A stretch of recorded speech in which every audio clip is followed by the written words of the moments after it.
আসসালামু আলাইকুম। আজকে আমরা দেখব মাইক্রোসফট ওয়ার্ডের খুবই হেল্পফুল এবং দৈনন্দিন কাজে ব্যবহৃত ৩টি কৌশল। তো কথা না বাড়িয়ে চলুন শুরু করি।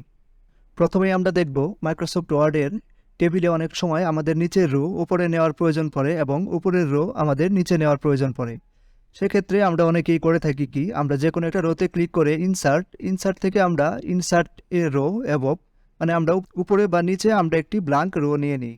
তারপর আমাদের যে রোটি উপরে নেওয়া প্রয়োজন সেই রোটি কপি করে উপরের ব্ল্যাঙ্ক রোতে আমরা পেস্ট করে দিই। এভাবে সাধারণত আমরা কাজটা করে থাকি।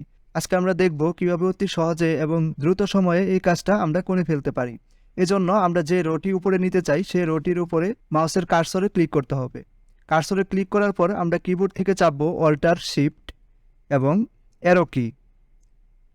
আমরা যদি উপরে নিতে চাই সেক্ষেত্রে আমরা আপ অ্যারো চাপবো এবং যদি আমরা নিচে নিতে চাই সেক্ষেত্রে আমরা ডাউন অ্যারো চাপবো। এখন আমি আমার 2 নম্বর সিরিয়ালকে আমি উপরে নিতে চাচ্ছি, এজন্য আমি অল্টার শিফট চেপে ধরে আপ অ্যারো চাপতেছি।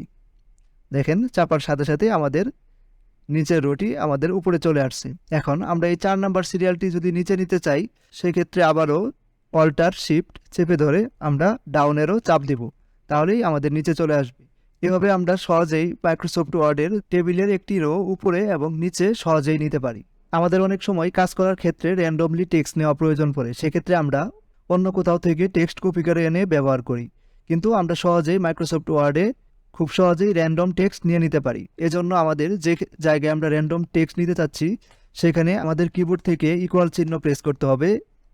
ইকুয়াল চিহ্ন প্রেস করার পর আমরা লিখব RAND, তারপর আমরা ফার্স্ট ব্র্যাকেট স্টার্ট। এখন আমরা কয়টি প্যারা চাচ্ছি এবং প্রতিটি প্যারায় কয়টি লাইন থাকবে তা উল্লেখ করে দিতে হবে। এক্ষেত্রে আমি 3টি প্যারা চাচ্ছি এবং প্রতি প্যারাতে আমার 4টি লাইন থাকবে, এজন্য আমি 4 দিয়ে ফার্স্ট ব্র্যাকেট ক্লোজ করে দিচ্ছি। ফার্স্ট ব্র্যাকেট ক্লোজ করার পর আমি জাস্ট কিবোর্ড থেকে এন্টার প্রেস করব। এন্টার প্রেস করার সাথে সাথেই আমাদের কাঙ্ক্ষিত রেজাল্ট বা আমাদের কাঙ্ক্ষিত র্যান্ডম টেক্সট চলে আসবে। এভাবে মাইক্রোসফট ওয়ার্ডে খুব সহজেই র্যান্ডমলি টেক্সট নেওয়া যায়। মাইক্রোসফট ওয়ার্ডে অনেক সময় আমরা কোনো ওয়ার্ডের পূর্বে যদি স্পেস প্রেস করি সেক্ষেত্রে আমাদের পরবর্তী ওয়ার্ডটি নিচের লাইনে চলে যাচ্ছে। এখন আমরা যদি চাই যদি নিচেই চলে যায় ইউ অ্যান্ড ক্যান একসাথে নিচে চলে যাবে, সেক্ষেত্রে আমরা ইউ অ্যান্ড ক্যান এর মধ্যকার স্পেসটি আমরা কেটে দেব। স্পেসটি কেটে দেওয়ার পর আমরা কিবোর্ড থেকে কন্ট্রোল শিফট এবং স্পেস বারে চাপ দেব। এখন আমরা যদি ইউ এর আগে স্পেস প্রেস করি সেক্ষেত্রে আমাদের শুধু ক্যান নিচের লাইনে চলে যাবে না, আমাদের ইউ সহই নিচের লাইনে চলে যাবে। দেখুন এক্ষেত্রে আমাদের ইউ ক্যান দুইটি একসাথে নিচের লাইনে চলে গেছে।